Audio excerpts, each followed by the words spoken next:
Hi, this is Alexia from TechCrunch TV. We are here at the Conrad Innovation Awards, and we are here with West Philly EVX. Tell me your names, guys. Go in a row. My name is Joe Boxman.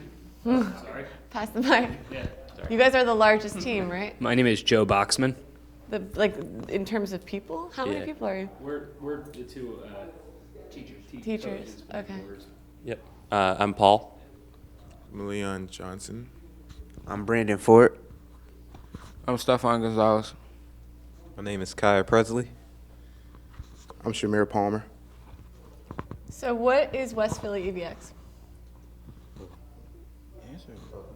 West Philadelphia High School has a program called the West Philly Hybrid X Team, and it's a guy named Simon Holger, and he put the team together about 13 years ago. It started off with electric go-kart, and from then he built it on and kept going for years and years, and we joined like different types of competitions with alternative fuel vehicles, with hybrids and sometimes gas and diesel, and now we're trying to do electric. So what makes what you guys are doing different than like the already existing electric car options out there? Well, like the Nissan Leaf, our car is lighter than that, and we get 240 miles per gallon equivalent, which is great if you like getting to where you're going without having to pay that much. And our car has like 4 seats versus the Tesla, I think it's called, or Zap, Tesla. And our car has smart seats, which is small and comfortable. Well, which is comfortable. I didn't mean to say small. Like, we found smart seats from a smart car company, and we was using their technology, and we was using off-the-shelf technology. Can you tell me a little bit? So this is an after-school program, right? Why did Yes. you guys want to build a car as opposed to watch TV or hang out with friends or hit on girls or whatever high schoolers are doing? Why build a car? Why build an electric car in Philly? Isn't there better things to do? Well, our high school is actually an automotive academy. You know, we have all our regular classes, but all the students that attend our school have to take automotive. And the West Philly EVX team is basically an after-school program. So, you know, it's optional, but being that, you know, we go to an automotive academy, and then, you know, it's only right that one of the extracurricular activities will be automotive, so, yeah. But so there's no core curriculum that is about building an electric vehicle? Well, Wow. our automotive class and the West Philly EVX team, it's at the school, but they're really two different things. Our automotive class, we learn, you know, regular stuff about cars, but then the EVX team is all alternative fuel, so, yeah. So when you're learning about regular cars, I know nothing about cars. When you're learning, so true. when you're learning about regular cars, do you kind of get frustrated that there's no innovation in the space, that people aren't teaching this why is this an after-school program and not a class? Well, the after-school program, like I said, is optional, but all the students that go to our school, they actually like cars, so, yeah. Maybe you guys can answer it. Do you know? Why is the question was Why is the alternative fuel not part of the core curriculum? not part of the core curriculum? I think it's because it's new. I guess the electrical cars aren't a new thing, but the push from society and from the people it's a newer push. So what they're learning in their core curriculum is basic car information, basic automotive mechanical, automotive maintenance, and body work. So that's very general to all cars.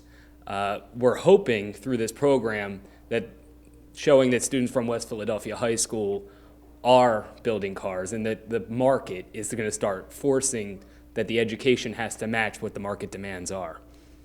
How many EVX cars do you have?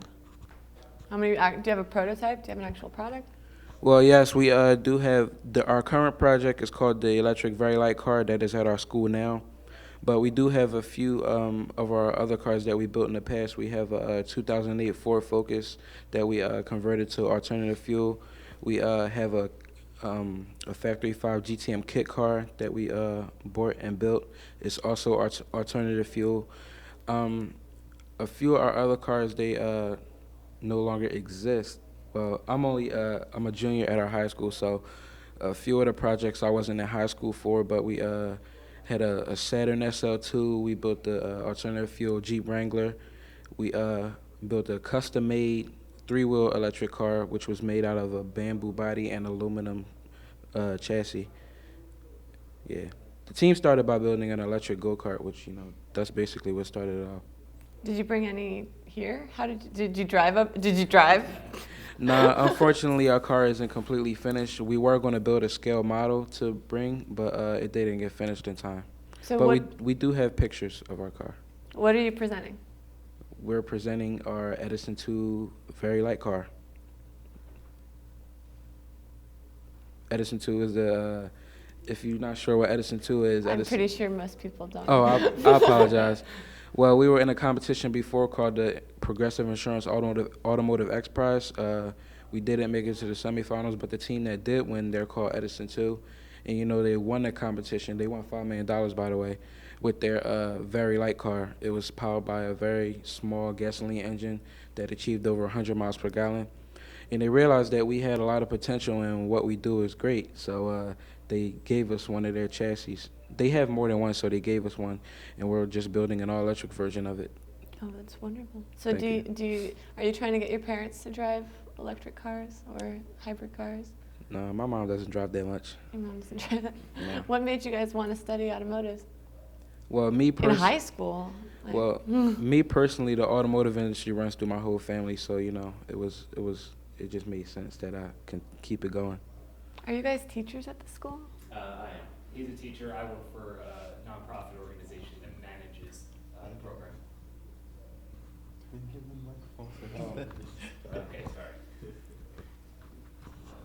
Yeah, so this is my first year teaching at West Philadelphia High School. I used to teach in New York City, but about the first or second week of school, this girl came up to me and said, "Hey, do you want to join our team?" And I was like, "What are you talking about?" And she said, "We have an alternative fuel vehicle team here." And I said, "Wow, that's really cool." Yeah, that is right. And then when I went home, I Googled it, and these kids are rock stars in Philadelphia. They're in the news all the time.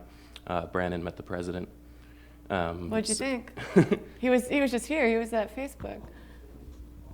When I met the president, Yeah. Oh, it was a really great experience. I had a lot of fun. They honored me. I got to sit in President Michelle Obama, First Lady Michelle Obama's box, and that was a really great experience. That's really. You sat in the box. At the State of the Union address. When did you sit in the box? In the State of- Context. In the State of the Union address, on January 25th, I was able to sit in the box with Michelle Obama, and after the speech, I got to meet the president and shake his hand. Did you tell him about what you guys are doing? He already knew. He already knew. Yeah. What do you think? It was great. He actually asked me which team did I want to win the Super Bowl, and it was really, got to talk to the president for even if it was 2 minutes because he had other things to do because he's the president. It was an honor, and I was very happy about that. It's very awesome. Thank you.